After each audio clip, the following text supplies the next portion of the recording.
Welcome to Blues Rock Review, where today we are thrilled to have as our guest Colin James. He is without a doubt Canada's foremost blues rock icon and has been for nearly 4 decades. Thank you for doing this. I really appreciate it. You bet. So we did talk a few years ago. I interviewed you for Center Stage magazine when you were at the Performing Arts Center. Okay. So yeah, that was a while ago. Yeah, yeah. Okay, great. And I see you've got some shows coming up, first in Tremblant and then in this area. Mm-hmm. So we want to get the word out for you. Wicked. Thank you. So you're at Jackson Triggs. Yeah, for my I don't know how many times. I believe they told me how many times I played there last time. I was thinking 7, 8. Yeah. Forget what they said, but it was like, what? Like 15 or something insane. That shocked me. But yeah, apparently.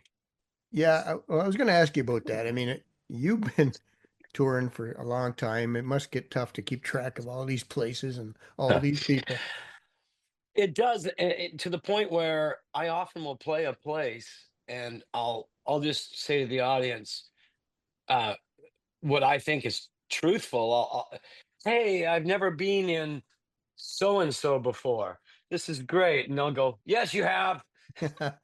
1980, or 1990, or 2000, and I go, So there's not a lot of places that I haven't played in this country. Yes, I know Yeah. for sure. As a matter of fact, we first saw you right after the first album in a little club called the Lions in Welland. Oh, And Jesus, I remember it. yeah, What's really bizarre is how you can remember, like you say that, I'm there. yeah, Because, like always, as a musician, you get there, you get to the hotel, you go, what's Welland all about? And you see the canals and you see the boats go through, and then that leaves an impression. And I can actually remember that club, which is insane to me. But yeah. yeah. Plus, I mean, you were hot then. That was your first album. As a matter of fact, when I switched from vinyl to CD that year, yours was the first one I bought. Oh, that's amazing. That's amazing. Yeah, I think I can't remember what was the first CD for me. I wish I could remember now, but I kept all my CDs. I'm not getting rid of my CDs because it's the only agency we have left in this blinking world to own music, Right. like truthfully and honestly, and put money down on a table and say thank you for that album.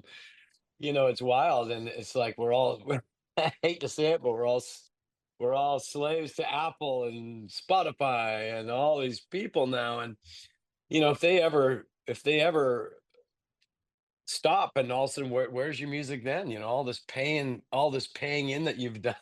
Yeah. Yeah.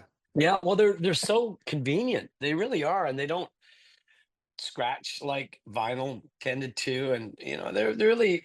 I think a lot of people still like, and they still sell at shows, and people still like them. Yeah. And that was one of my questions. You've managed to stay on top for 4 decades now in the blues rock world in Canada, which is amazing.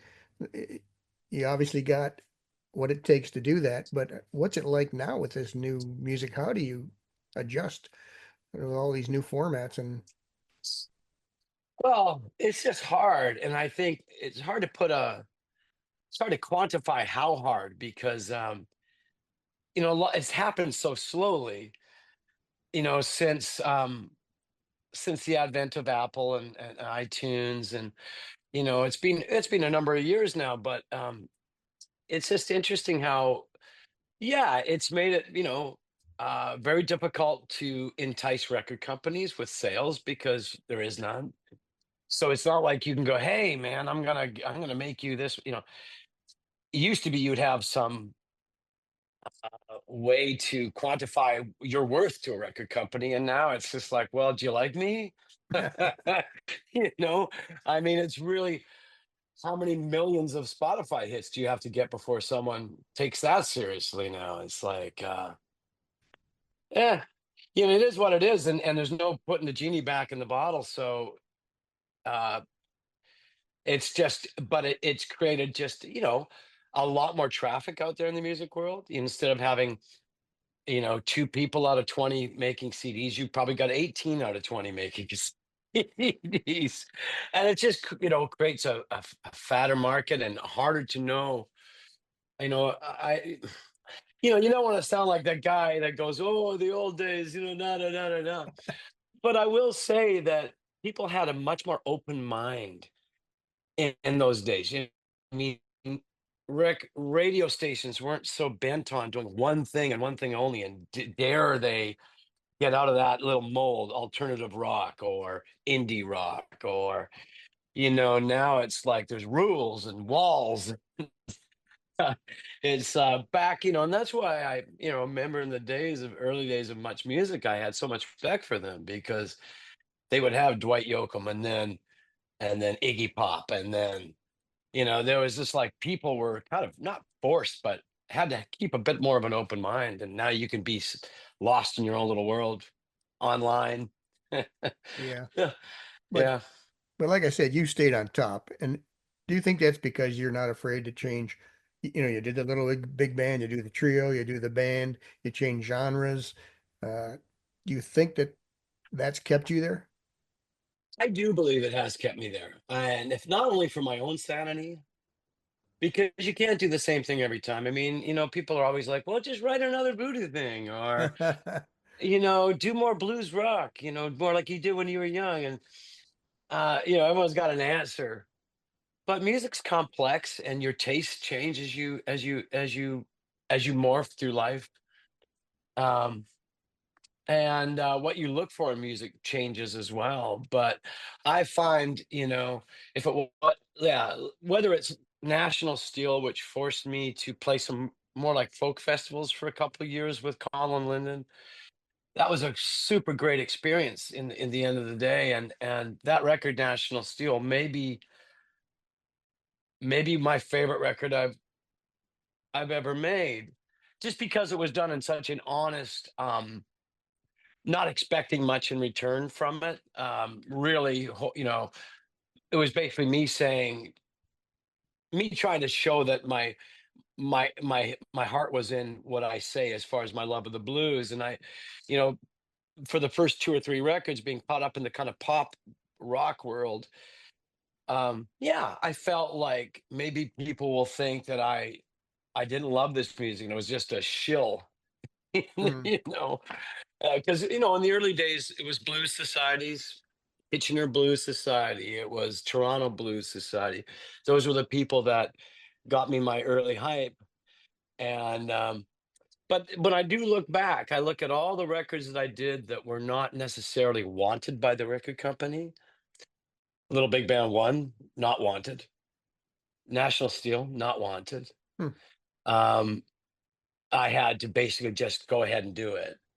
And they say, "Well, we'll see how that goes, and we'll pay you for it if we deem it." You know, a lot of those. So yeah, those were probably gave me more back than anything as far as being able to get some of the rules off your back. When you're doing a record full of blues chestnuts from the late '50s, you're not expecting a commercial payoff, so it's all for the love. And the fact that it did like it did in '93 was a bit of a shock, but I guess maybe some of that was based on some of the movement I already had going on the first two records. You mentioned Colin Linden. We had a blues festival in Thorold for 20 years, and Mm, actually at the time, the Pack would have a blues show the night before to kind of lead into ours, which was great for us. right. And you opened Mm, that night, and I think and Colin Linden showed up, and of course we had Steve Mariner many times and Jesse O'Brien many times. yeah, yeah, You know, yeah. obviously friends of yours. In fact, we just missed you in Florida because and Steve and Jesse were there just before you at the Funky Biscuit. Oh yeah, right, right, right. Yeah, we played the Funky Biscuit a year and a half ago. Great club. Well, we had a great time there. And we just played that. Yeah, we played that little club in, what was the name of the town in Florida? Boca Raton. The Lyric, the Lyric Oh, Theater. down the Oh, street. that Yeah, was that. yeah, Yeah, yeah. And the Lyric right. was great too. We had a really nice show there. That was my first show since my accident. Yeah. So that was intense for me. It's been an intense half a year for me. I'm over the shock of what happened now, but um, I'd never broken bones before, and that's a thing, man. Is like Yeah. my foot was shattered, so they had to basically reconstruct it. So I'm just getting to the point where I can walk down the stairs in an even gait now. It's like, and that's like that happened in September. Right. So it's like, yeah, that's been a bitch. I was thinking about that today because that one I just put my record out when that all happened. Not the record had only been out for a month or two. So, usually you're like, okay, and we were set to tour all through the states, and then wham, a little simple twist of fate, and boom, you're done, and it's like, now I think of the fact that I had a concussion and I was knocked unconscious in the middle of the road, like anything could have happened. So for people who don't know, it was a bicycle accident, right? No, it was a scooter accident. Oh, okay. I'm a bike rider, so that would be more apt to be the case. But I live in Lotus Land out here in Vancouver, where we have bike lanes everywhere, and people are pretty used to the etiquette, And all I was trying to do was go buy a helmet because I had the scooter I brought on the road. Because sometimes when you finish a show, I would use it to get back to the hotel because nobody else would be ready to go, and I'd be on my own. And I think, okay, I'm out of here, and it was really great. And I didn't have a helmet, and this new scooter of mine, I felt the need to get a helmet, and I tried the night before in Buffalo, and it was place was closed. So when we got to Albany, New York the next day, I thought, okay, today I'm getting a damn helmet. I got to get this done.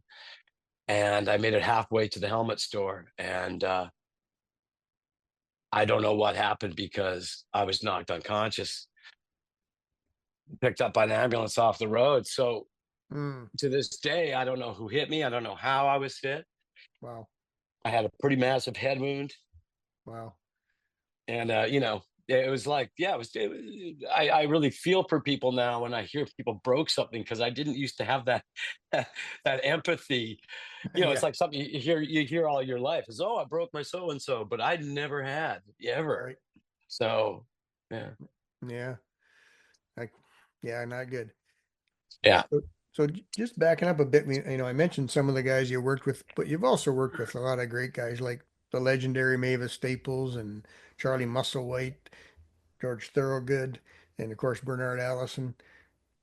Do these connections come through other connections or Bernard, in the case of Bernard, and the case of Ronnie Baker Brooks, we go back a long way. Ronnie and I go back a long way, and as do Bernard and I. And Bernard and I and his dad, Luther, toured Germany together in like 1990. So I got to know Luther quite well on that trip, and Bernard, of course, and uh, I just been, I remember what a sweet guy Luther was. In fact, I left my laundry in his room by mistake. The last time I saw him, we had been partying and having a great time in Berlin or something. I think it was Munich or Berlin. And I left his hotel room like 3 or 4 in the morning. And as I was walking down the street, I went, oh, my laundry from the gig. I had all his wet clothes in a bag. I think I left them all in his room, but yeah, a lot of it was just and Ronnie and I just like from seeing our names around for so long, and um he's there's a reason he's the ambassador of the blues. Ronnie, he's just one of those guys that just is this he's just a great guy. Everyone loves yeah. Ronnie. We Yeah, had him a few times. He is a great guy. yeah, Very warm and genuine. yeah, yeah, yeah. He's the best. In fact, you know, when I first played I think we've done 7 or 8 blues cruises now, but when I was on my very first one, um, I was still pretty unknown in that world a little bit. Um, so before one of my deck shows on the boat, Ronnie took it upon himself to walk on stage uninvited, grabbed the mic and said, "Hey, everybody, listen here, this guy," and he just sent me, put me in a great place with the audience because he's such an ambassador, and I just really appreciate that about Ronnie. He's such a good dude.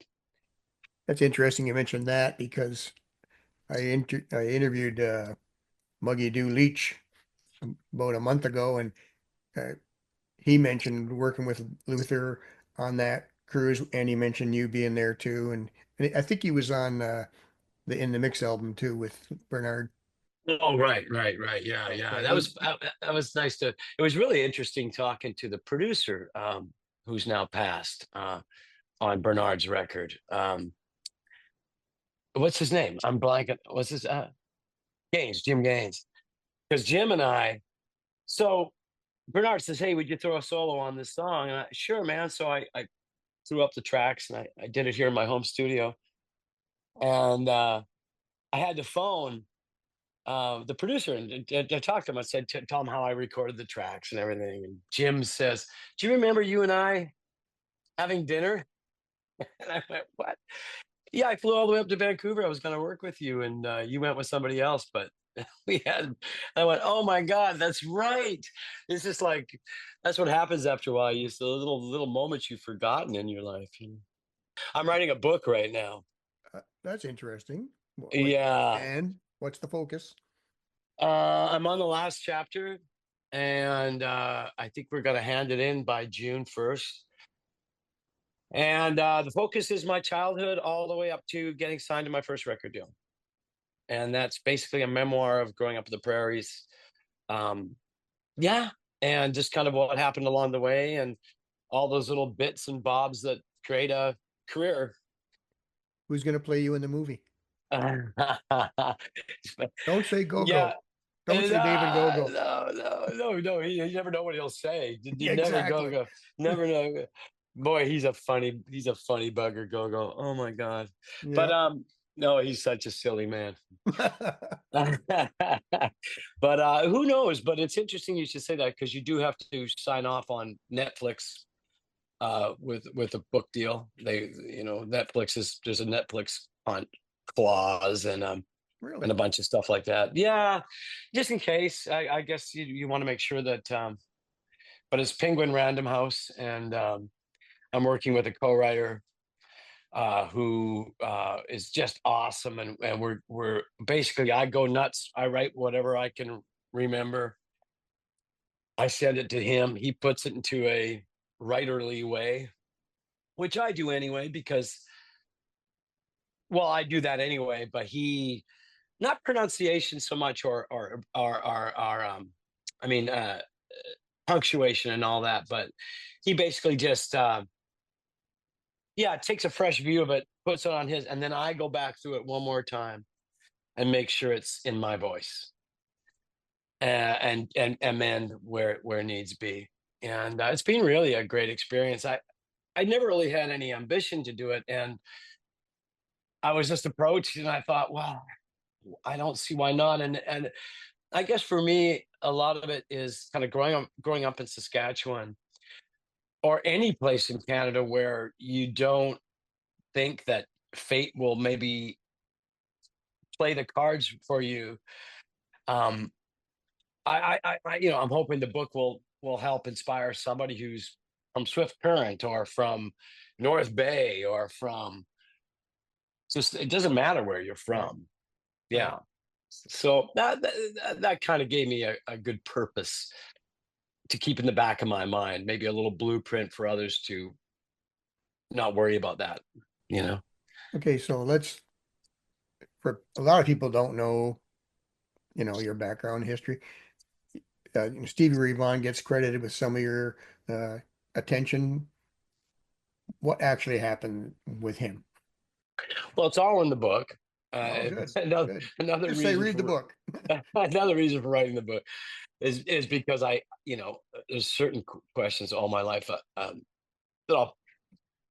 I mean, not it's funny how quickly somebody. I mean, Stevie Ray Vaughan became a lion, you know, in the music world, and not unlike Hendrix and anyone who dies tragically, there's an underlying sadness to the whole thing that's still quite shocking. I think, but Yeah, the whole thing was a trip, and going down memory lane on this book, I've had to research timelines because you don't want to say anything wrong, blatantly wrong. So you're Right. constantly checking, fact checking, and sometimes I was surprised, like what I thought happened when I finally checked it out. I was like, oh my god, there's 3 weeks that I can't account for, or some funny little holes. But yeah, it was pretty natural. Stevie, see, before Stevie, I'd already opened up for Thorogood. I'd already opened up for John Lee Hooker. So it wasn't as if that was the be all end all of me starting a career. I'd been in a bluegrass band from 13 to like 15 or thereabout, where I played mostly mandolin, playing bluegrass and Irish traditional music mostly. Hmm. I was in a punk band at 15. I joined a punk band because new wave had hit, and I didn't want to be left behind by all my peers. Right.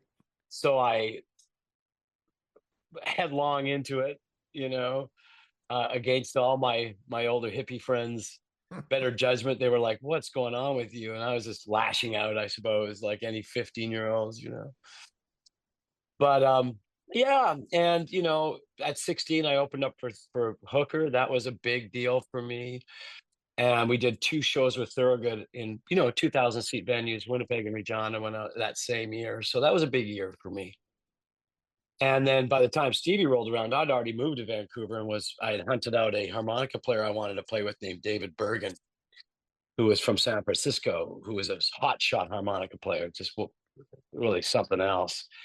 And that's why I moved to Vancouver. And I was already living here when went home, and somebody phoned and said, "Would you open up for Stevie Ray Vaughan?" So I thought it was interesting because I read somewhere that you had broken strings in the sound check, and I thought, well, that's probably why he liked you so much because I never saw anyone break as many strings as that guy.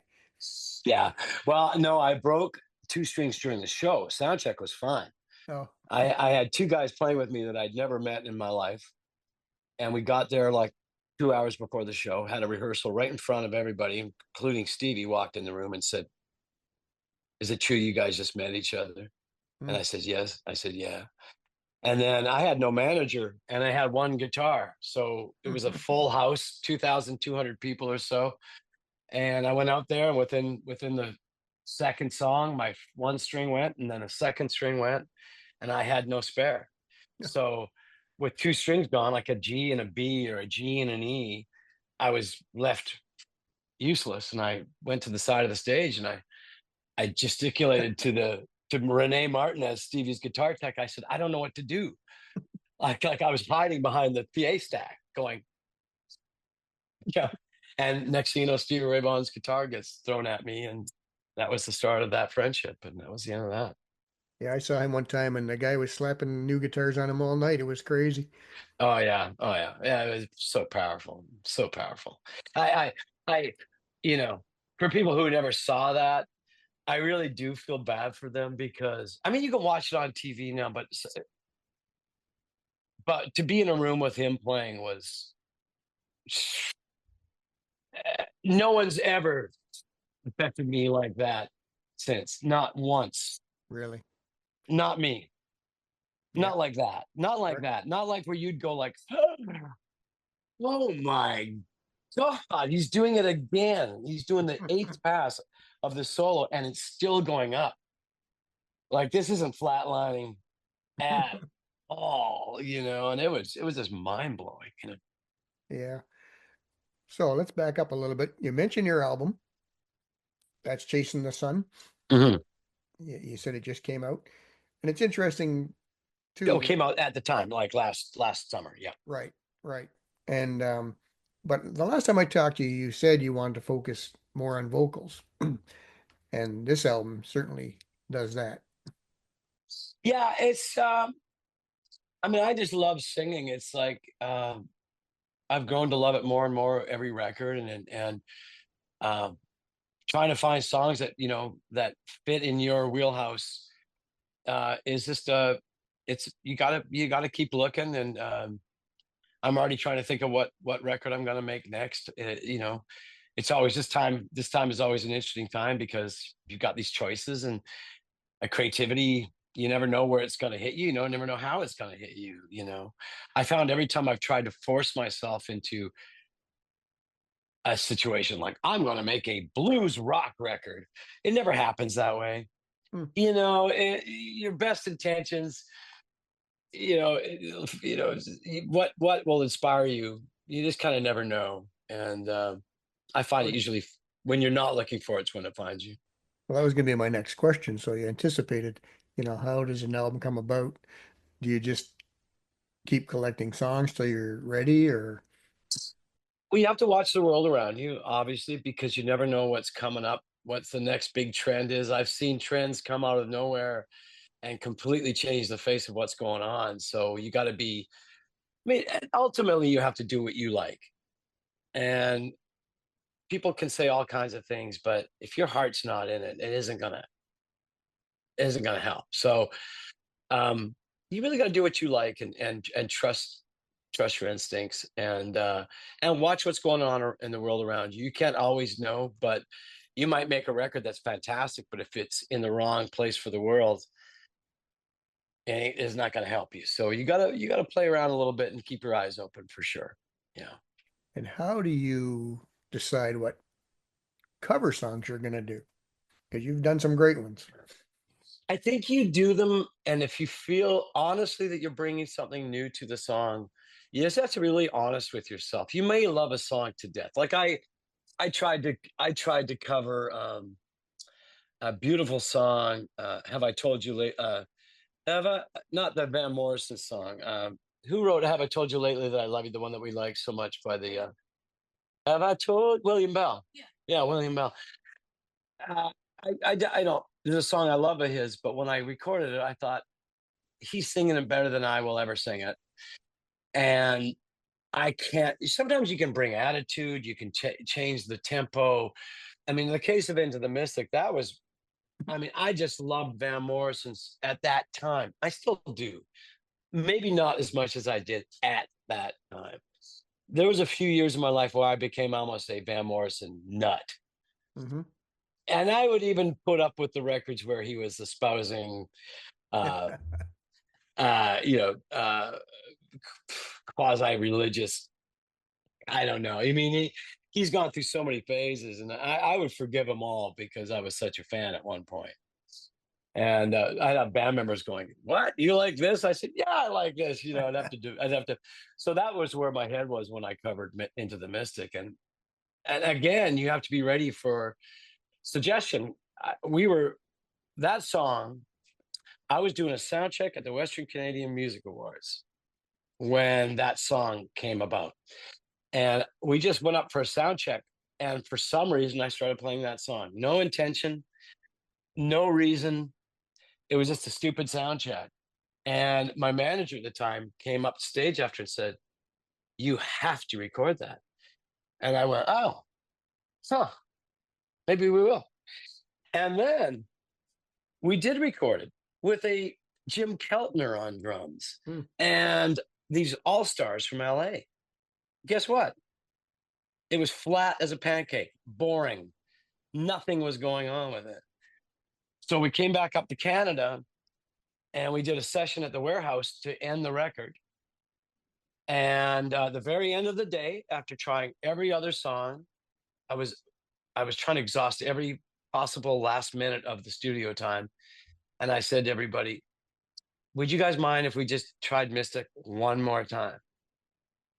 It was 5 in the afternoon at the warehouse at Adam's studio. And everyone's kind of bedraggled. We'd already cut like 6 or 7 songs. Oh, okay. And I counted it in. The bass player was not a fan of Van Morrison, so he had no idea how the bass should go on Into the Mystic. So he just started playing. Pat Stewart, who's back with Brian Adams playing drums now for the last few years, was on drums. And somehow at 5 o'clock in the afternoon, we captured Magic in a Bottle. That track was almost all live. My vocal is almost all live. There's probably 4 word fixes. So it's just, man, it was just, we could have done it maybe an hour later and it wouldn't have done that. So Hmm. it's just sometimes you just like it. Maybe it was everyone's exhaustion that made it sit where it sat. I don't know. you know? Well, it's funny because that was the song I had in mind when I asked the question. Yeah. And just so you know, I have some Irish friends who think yours is the best version out there. Oh, isn't that nice? Well, that's fantastic to hear. I I listen to it myself sometimes to try to understand why it takes off on those choruses, and I think a lot of it's the drumming. No, Pat Pat didn't approach it like a folk drummer or a when he hits those choruses, he's playing like a rock drummer, and those choruses just shoot. And sometimes, and that's Richard Bell on the keys too. You know, the late Richard Bell from the band playing the keys on that track. It was one of the last tracks he played before he died. He was with Janis Joplin's band years ago. He was on that cross Canada tour right. that went way years ago with Buddy Guy and The all those Express. people. The Express. He was on Right. that. Yeah, Right. yeah. Cool. All right. So, what can people expect when you come to Ontario next month or July, actually? Well, we're we're well toured now. We've done the Canadian tour, and we just came off a couple American small runs in the states. So um, we're a tight band right now, and just more of the same. You know, I always work on energy. Energy is all. That's my thing. I just love. I just every night's a new night, and you never know where it's going to take you. But that venue is so beautiful. Right. Right. We always have a great time at that venue. So, your set list is not carved in stone? Never is, never exactly, but we'll just have to see where we are there. Yeah. Well, yeah, you've got a couple before that, but you have been busy. And is that another key to your success? You're doing these short tours rather than beating the crap out of yourself. You think that's helped? Well, in my earliest of days, like in my 20s, it was probably unhealthy the amount of touring we did. I mean, mental health and that kind of workload. I mean, we would do 250 dates a year. I mean, it was insane. And you got to strike while the iron's hot. But uh, if I could have, if I could talk to a younger me, I would say take it easy. don't You don't have to go string yourself out like that. Uh, yeah, I love touring though. I will say, I still have to pinch myself that I get to do what I love for a living. That was really the ultimate intention of everything, and I'm living that, so that's fantastic. Well, obviously you're doing a lot of things right. I mean, I love the blues, but it's derivative a lot of the times. Yours is not. It's always fresh. How do you manage that? Well, again, just trying to my what I like to listen to is pretty wide and varied. And I did like I listened to a lot of blues between like 18 and 25. Like that's all I would listen to. I was one of those people. I don't want to hear it. Nah, if it's not muddy, it's nothing. And I was a bit like that. And I have a much wider palette myself now, and so I got to keep it interesting there. I mean, I love singing the blues. I do. We got to do that Coco Taylor on this last sort of Magic Sam song on this last record. What's it called again, Heather? My wife knows things more than I do. Yeah, me too. Uh, that's why I'm crying.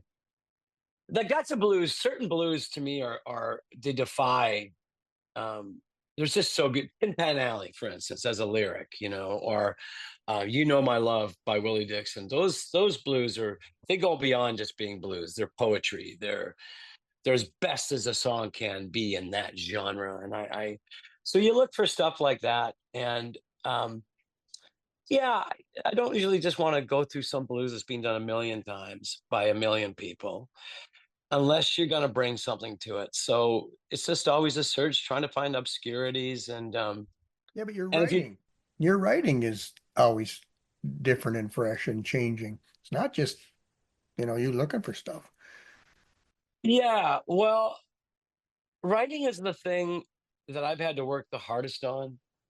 Like, I could always play and I could always sing, and so I've never really had to woodshed.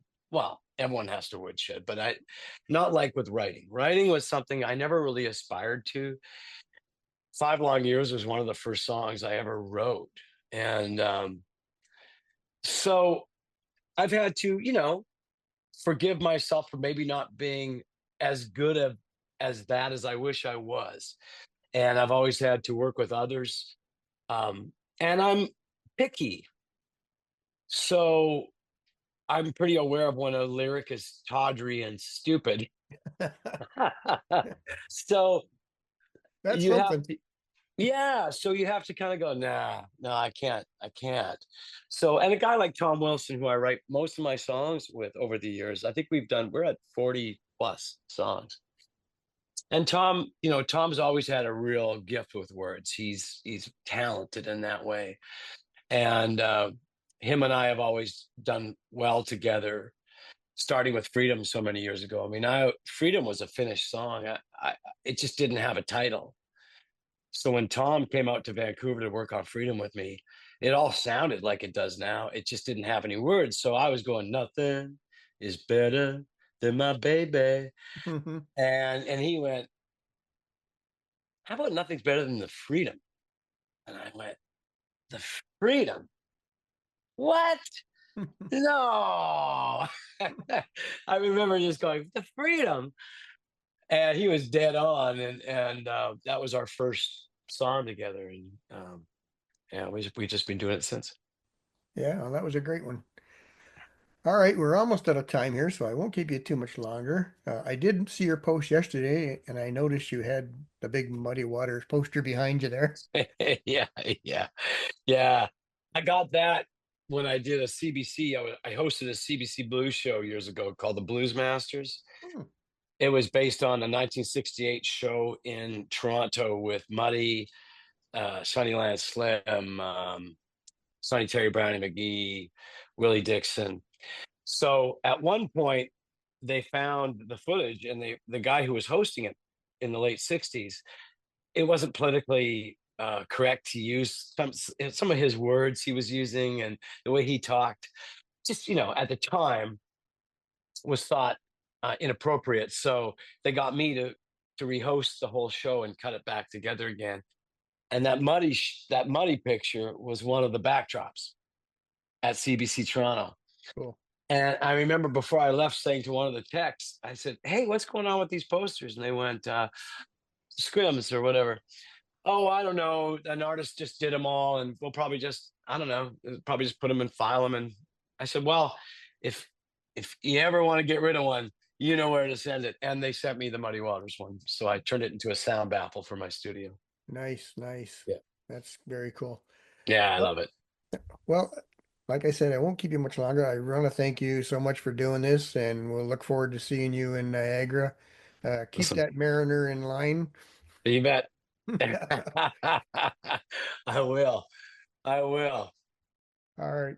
Thanks again. Take care. Okay, man. All See the ya. best to you. Have a great